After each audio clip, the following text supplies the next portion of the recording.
Allô, on est tôt le matin. Bon, je sais ce que vous vous dites. C'est qui elle? Tant de possibilités. Une fille qui sait pas vraiment se peigner. Quelqu'un qui parle en direct d'un motel cheap de la Floride. L'ancienne chanteuse de Tricot Machine. Ou juste quelqu'un qui est pas capable de setter sa caméra comme du monde. Mais d'abord et avant tout, je suis une fille qui parle tout seul dans son salon. Et je suis un être humain. Comme tout être humain, je dois me nourrir. Et écoute, je me nourris peut-être plus que d'autres. J'ai des hormones qui mangent beaucoup. Et je dirais qu'en termes de cuisine, je suis plutôt... je suis expérimentale. J'expérimente les coupures au couteau du chef, j'expérimente les mains qui pissent le sang, les brûlures au 6e degré, les plats qui goûtent le vent, ou pire, les plats qui goûtent la marde. J'ai des qualités aussi. J'ai un petit côté Mère Teresa. J'aime ça me mettre des fois des draps bleus et blancs autour de la tête. Ouais. Ou sinon, j'aime ça aider les gens comme Mère Teresa. Et je me suis dit que plusieurs doivent probablement être comme moi, toujours à 2 doigts de se commander du Saint-Hubert barbecue parce que ça fait 4 fois qu'ils scrapent leur sauce béchamel pour se faire un maudit tosti de vol au vent. C'est comme ça la vie. Est-ce que ça vous interpelle? Pour ma recette, j'ai fouillé dans le 3 fois par jour, tome 2. Merci maman pour le cadeau de Noël. Moi j'avais demandé des bas Batman. Mais c'est vrai qu'un livre de cuisine, ça peut quand même être plus pratique. Entrons dans le feu, bas, moyen, vif du sujet. Ok, je suis vraiment désolée, c'est vraiment chier comme joke ça.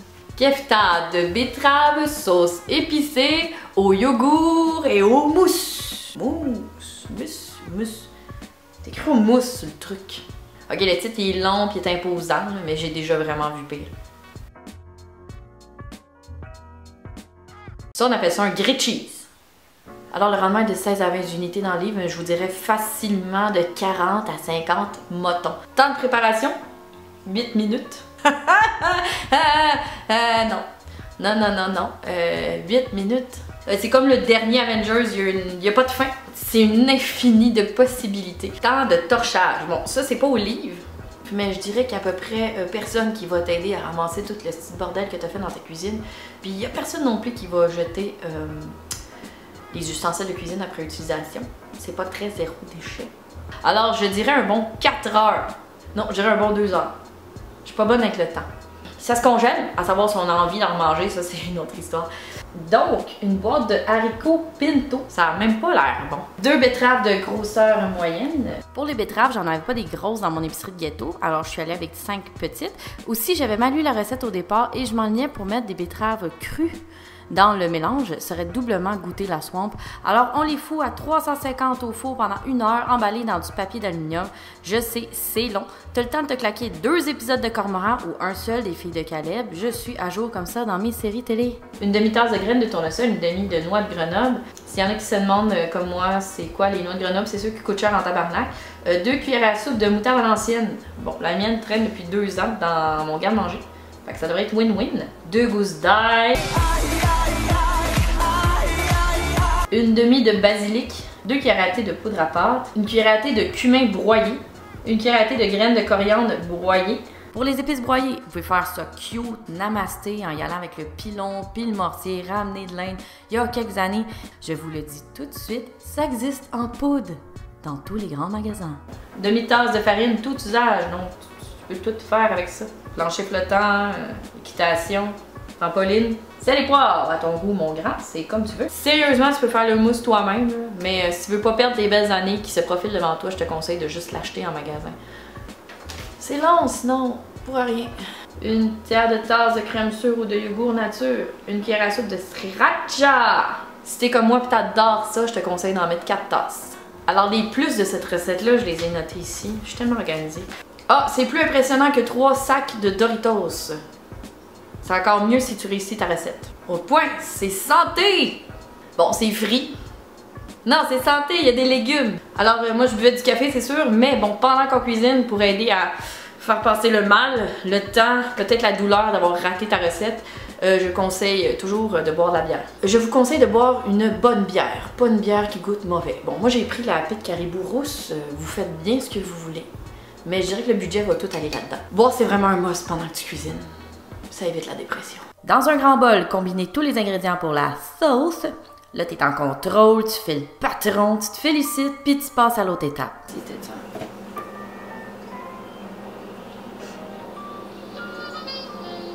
Je suis pas sûre s'il est encore bon. Étape 2. Tu garnottes tous les ingrédients dans le robot. Faut que ça devienne lisse, lisse. Fait que mélangez ça pendant un brin. Bon, là, c'est le moment le fun, en fait, le moment en plastique de la recette. On peut y aller tranquillement, moment zen. On va y aller avec une taille petite pompe de main, donc la mienne. Bon, je sais pas pourquoi ça colle autant. Pour des gens qui ont des enfants, des familles, c'est le moment de faire des boulettes, puis après ça, aller tapoter la tête de vos enfants, flatter vos chats. Donc on peut papoter en toute intimité avec ces instruments de cuisine. Je suis déjà tannée de les faire. L'origami au pire, mais pas des fucking boulettes de kefta. Il n'y a pas de truc dans son livre qui dit « Hey, by the way, ça va coller comme le Chris. » Moi, je vais mettre ça sur le dos de la température. Il fait chaud ici. Ça fond. Je vais frotter mes deux mains ensemble. Ça va faire une crise de grosses boulettes. Regardez comment c'est joli. On dirait de la crotte de licorne. Dans une poêle anti-adhésive, faire chauffer 1 cm d'huile végétale. Là, végétale, c'est quoi? Olive, c'est végétal. Canola, c'est végétal, on va dire. Il y a comme un dessin de fleur dessus. Ok, on va y aller de même. Ah, j'ai oublié d'assaisonner aussi, merde. On pince de sel. Donc, 1 cm. En gros, c'est le 30e d'une règle à l'école. Fait que là, ils disent de mettre ça de même. Oh shit. Cuire les kefta pendant environ 2 à 3 minutes de chaque côté. Bon. Je sais pas quand est-ce qu'il faut y aller. Là, si je mets ma main, c'est chaud. Ok, on y va. On va mettre une petite boulette. Ping! Ping! C'est assez chaud. Ah, c'est peut-être pas assez chaud. Si jamais je me brûle vraiment intense, mon adresse c'est le 620. Non, je devrais pas dire ça en fait. Ça crépite, mais doucement, mais sûrement.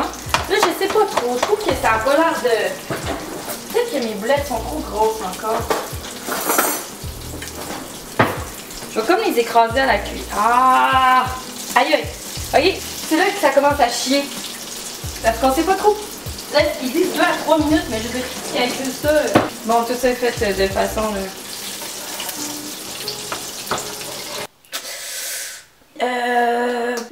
sans friteuse, dans une poêle avec de l'huile. Et tu te dis, bon, ben, faut que j'aille récupérer les kefta au fond de la poêle. Sans tes mains, s'il vous plaît. Puis, ben moi, le seul moyen que j'ai trouvé chez nous, c'est ça. Merci quand même, grand-maman. Un jour, je vais trouver vraiment à quoi ça sert. Ben, je m'étais dit qu'une cuillère, un truc en plastique, ça allait genre brûler. Chris. Ça baigne dans l'huile, cette affaire-là. Pas sûr que... Ça a une couleur... Elle a dit une obtention d'une couleur rose foncée, je sais pas trop. Moi, je vous dirais que c'est magenta. Et 2 à 3 minutes, j'ai pas checké. Ok, autre affaire que faut faire. Checker toujours son temps, parce que là, je sais plus trop. On va y aller de même. Je pense qu'ils sont prêts. Oups. Ah, j'en ai échappé. Ok, j'en ai échappé. Attends. L'affaire, là, c'est que c'est... Là, j'ai... Ok, je les fous dans mon assiette. C'est encore mou, genre, c'est pas dur. Ça a l'air dur, sa photo. Faut pas arrêter, c'est un feu roulant de... Là, je sais pas s'il faut rajouter d'huile, mais moi, je trouve que ça trempe. Ça trempe. Le but, c'est... Je vais le faire à la fourchette, écraser avec vos mains, puis... Calvasse. Mes mains sont finies. Ok.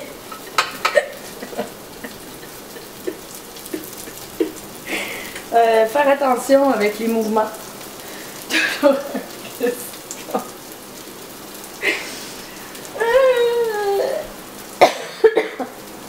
vous ai assez fait attendre, c'est le moment de goûter au produit final de cette merveilleuse recette que sont les kefta aux betteraves, en espérant que ça goûte pas ce que ça a l'air, c'est-à-dire un chantier de démolition en même mon assiette. Et voici le résultat. J'ai rajouté un cactus à côté pour faire plus beau.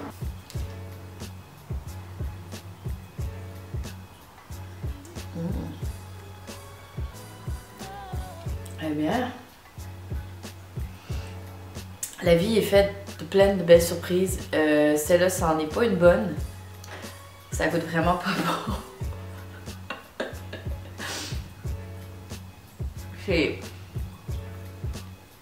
C'est sec sur un moyen temps. Je pense qu'il faut mettre beaucoup de trempettes pour essayer de cacher le goût. Ça goûte la farine, je sais pas trop. Ah, c'est pas bon. Ça goûte l'huile aussi. Et rien. Comme farine, rien d'huile. Ouais.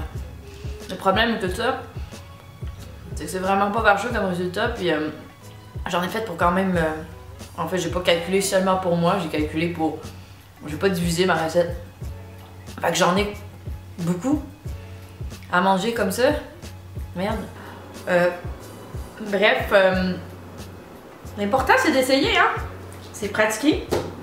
Moi je vous dis, un moment donné, on va y arriver. Prochaine recette, on va y arriver.